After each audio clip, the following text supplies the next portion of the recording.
MDH chana masala. ಈಗ ಕಡಲೆ ಇರಲಿ, ಹಲಸಂಡೆ ಬೀಜ, ಕಪ್ಪು ಕಡಲೆ ಅಥವಾ ಬಿಳಿ ಕಡಲೆ, ಎಲ್ಲವೂ ಸ್ವಾದಿಷ್ಟವಾಗುತ್ತೆ. ದಸರಾ ಉದ್ಘಾಟಕರಾಗಿ ಬಾನು ಮುಷ್ತಾಕ್ ಆಯ್ಕೆಗೆ ಬಿಜೆಪಿ ವಿರೋಧ. ಚಾಮುಂಡಿ ಹಿಂದೂಗಳ ಆಸ್ತಿಯಲ್ಲ ಎಂದ ಡಿಕೆ. ಹಿಂದೂ ದೇಗುಲಗಳನ್ನು ಮುಟ್ಟಿದ್ರೆ ದಂಗೆ ಆಗುತ್ತೆ ಹುಷಾರಿಂದ ಅಶೋಕ್. ಇದೆಲ್ಲವನ್ನ ನೋಡೋಣ ದಸರಾ ವಾಕ್ ಸಮರ ನ್ಯೂಸ್ ಟಾಪ್ 9ನಲ್ಲಿ. ದಸರಾ ಉದ್ಘಾಟನೆಗೆ ಬಾನು ಮುಷ್ತಾಕ್ ಆಯ್ಕೆ ರಾಜಕೀಯ ವಾಕ್ಸಮರಕ್ಕೆ ವೇದಿಕೆಯಾಗಿದೆ. ಈ ಬಗ್ಗೆ ಮಾತನಾಡಿದ ಕೇಂದ್ರ ಸಚಿವೆ ಶೋಭಾ ಕರಂದ್ಲಾಜೆ, ಬಾನು ಮುಷ್ತಾಕ್ ಚಾಮುಂಡಿ ಬೆಟ್ಟ ಹತ್ತಬಾರದು ಎಂದಿದ್ದರು. ಈ ಮಾತಿಗೆ ಕೇಳಿದ್ದ ಡಿಕೆ, ಚಾಮುಂಡಿ ಬೆಟ್ಟ, ಚಾಮುಂಡಿ ದೇವರು ಎಲ್ಲ ಧರ್ಮದವರಿಗೂ ಇದೆ, ಹಿಂದೂಗಳ ಆಸ್ತಿ ಏನಲ್ಲ ಅಂತ ಹೇಳಿದ್ದಾರೆ.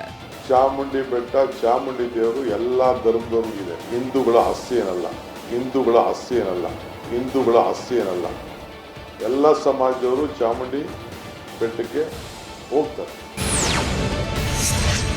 ಚಾಮುಂಡಿ ದೇವರು ಎಲ್ಲ ಧರ್ಮದವರಿಗೂ ಇದೆ, ಹಿಂದೂಗಳ ಆಸ್ತಿ ಏನಲ್ಲ ಎಂಬ ಡಿಸಿಎಂ ಡಿಕೆ ಹೇಳಿಕೆಗೆ ಕೇಸರಿ ಕಲಿಗಳು ಕೆರಳಿದ್ದಾರೆ. ಹಿಂದೂ ದೇವಾಲಯಗಳನ್ನ ಮುಟ್ಟಿದ್ರೆ ದಂಗೆ ಆಗುತ್ತೆ ಹುಷಾರಂತ ವಿಪಕ್ಷ ನಾಯಕ ಆರ್ ಅಶೋಕ್ ಎಚ್ಚರಿಕೆ ನೀಡಿದ್ದಾರೆ. ಚಾಮುಂಡಿ ಬೆಟ್ಟ ಟಿಪ್ಪು ಸ್ವತ್ತಲ್ಲ ಅಂತ ಛಲವಾದಿ ನಾರಾಯಣಸ್ವಾಮಿ ತಿರುಗೇಟು ಕೊಟ್ಟಿದ್ದಾರೆ. ಪಕ್ಕಾ ಹಿಂದೂಗಳ ಸ್ವತ್ತು, ಮುಸಲ್ಮಾನರ ಸ್ವತ್ತಲ್ಲ. ಇಂಥ 100 DK ಶಿವಕುಮಾರ್ ಬಂದ್ರು ಅದನ್ನ ಮಾಡಕ್ಕಾಗಲ್ಲ.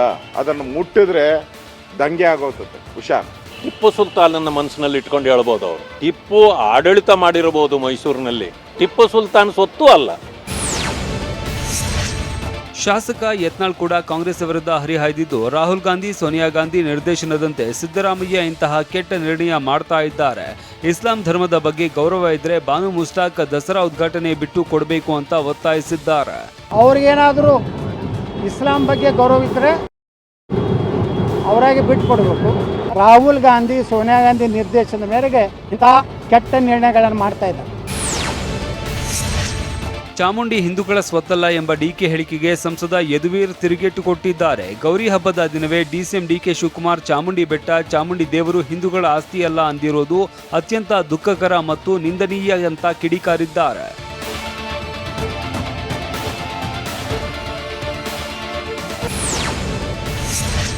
ಬಿಜೆಪಿ ರಾಜ್ಯಾಧ್ಯಕ್ಷ ವಿಜೇಂದ್ರ ಕೂಡ ಸಾಮಾಜಿಕ ಜಾಲತಾಣದಲ್ಲಿ ಕಿಡಿಕಾರಿದ್ದು, ಡಿಕೆ ಶಿವಕುಮಾರ್ ಅವರೇ, ನಿಮ್ಮ ಪಕ್ಷದಲ್ಲಿ ನಿಮಗೆ ಎದುರಾಗಿರುವ ಕಂಟಕದಿಂದ ಪಾರಾಗೋದಕ್ಕೆ ಚಾಮುಂಡಿ ಬೆಟ್ಟ ಹಾಗೂ ಸಂಪ್ರದಾಯದ ದಸರೆಯನ್ನ ಬಳಸಿಕೊಳ್ಳಬೇಡಿ.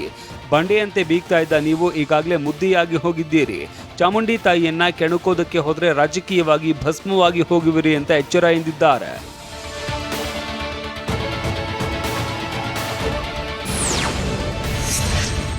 ದಸರಾ ಉದ್ಘಾಟನೆಗೆ ಆಯ್ಕೆಯಾಗಿರುವ ಬಾನು ಮುಷ್ತಾಕ್ ವಿಗ್ರಹಾರಾಧನೆ ಒಪ್ತಾರಾ ಅಂತ ಬಿಜೆಪಿ ಶಾಸಕ ಸುನಿಲ್ ಕುಮಾರ್ ಪ್ರಶ್ನಿಸಿದ್ದಾರೆ. ಬಿಜೆಪಿಯ ಈ ವಿರೋಧಕ್ಕೆ ಬಿಕೆ ಹರಿಪ್ರಸಾದ್ ಮಹಿಳಾ ವಿರೋಧಿ ಪಟ್ಟ ಕಟ್ಟಿದ್ದಾರೆ. ವಿಗ್ರಹಾರಾಧನೆಯನ್ನು ಒಪ್ಕೊಳ್ತಾರೆ, ನಮ್ಮ ಸಂಸ್ಕೃತಿಯನ್ನು ಒಪ್ಕೊಳ್ತಾರೆ ಅನ್ನೋದನ್ನ ಸರ್ಕಾರ ಖಾತ್ರಿಪಡಿಸ್ಕೊಳ್ಬೇಕಾಗಿತ್ತು.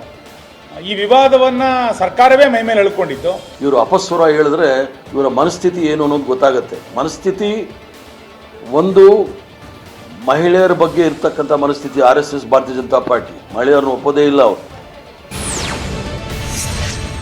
ಮೈಸೂರು ದಸರಾ ಉದ್ಘಾಟಕರಾಗಿದ್ದಕ್ಕೆ ಕನ್ನಡ ಸಾಹಿತ್ಯ ಪರಿಷತ್ನಿಂದ ಸಾಹಿತಿ ಬಾನು ಮುಷ್ತಾಕಿಗೆ ಸನ್ಮಾನ ಮಾಡಿದೆ. ಈ ವೇಳೆ ಮಾತನಾಡಿದ ಬಾನು ಮುಷ್ತಾಕ್, ಬಿಜೆಪಿ ನಾಯಕರಿಗೆ ರಾಜಕಾರಣದ ಪಾಠ ಮಾಡಿದ್ದಾರೆ.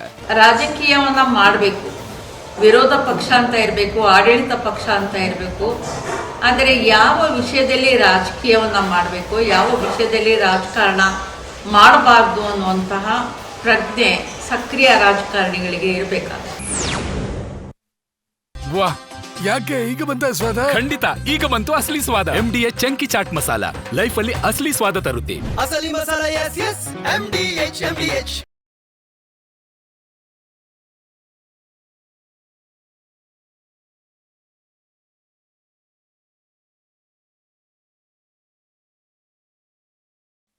ವಿದ್ಯುತ್ ಶಾರ್ಟ್ ಸರ್ಕ್ಯೂಟ್ನಿಂದ ರೈತ ದುರ್ಮರಣ. SBI ಬ್ಯಾಂಕ್ ಶಾಖೆಗೆ ಬೆಂಕಿ. ವಕೀಲನ ಮೇಲೆ 15 ಜನರ ಗುಂಪಿನಿಂದ ಹಲ್ಲೆ. 8 ಬಾಲಕರು ಸೇರಿ 35 ಕಾರ್ಮಿಕರ ರಕ್ಷಣೆ. 32 ಬೈಕ್ ಕದ್ದು ಪರಾರಿ ಆಗ್ತಾ ಇದ್ದ ಕಳ್ಳ ಅರೆಸ್ಟ್. ಗನ್ ತೋರಿಸಿ ಚಿನ್ನದ ಅಂಗಡಿ ದರೋಡೆಗೆ ಯತ್ನ. ಸಹೋದರರ ಮೇಲೆ ಮಾರಕಾಸ್ತ್ರಗಳಿಂದ ಹಲ್ಲೆ. ಈ ಎಲ್ಲಾ ಸುದ್ದಿಯನ್ನು ನೋಡೋಣ ಕರ್ನಾಟಕ ಟಾಪ್ 9ನಲ್ಲಿ. ವಿದ್ಯುತ್ ಶಾರ್ಟ್ ಸರ್ಕ್ಯೂಟ್ನಿಂದಾಗಿ ಉಳುಮೆ ಮಾಡ್ತಾ ಇದ್ದ ರೈತನೊಬ್ಬ ಸಾವನ್ನಪ್ಪಿರುವ ಘಟನೆ ದಾವಣಗೆರೆ ತಾಲೂಕಿನ ಮಲ್ಲೇನಹಳ್ಳಿಯಲ್ಲಿ ನಡೆದಿದೆ. ರಾಘವೇಂದ್ರ ಮೃತ ರೈತ ಜಮೀನಿನಲ್ಲಿ ಟ್ರಾಕ್ಟರ್ನಿಂದ ಉಳುಮೆ ಮಾಡುವಾಗ ಕೊಳವೆ ಬಾವಿಗೆ ಸಂಪರ್ಕ ಪಡೆದಿದ್ದ ಲೈನ್ನಿಂದ ವಿದ್ಯುತ್ ಹರಿದು ಶಾರ್ಟ್ ಸರ್ಕ್ಯೂಟ್ ಆಗಿತ್ತು. ಮಾಯಗೊಂಡ ಠಾಣೆ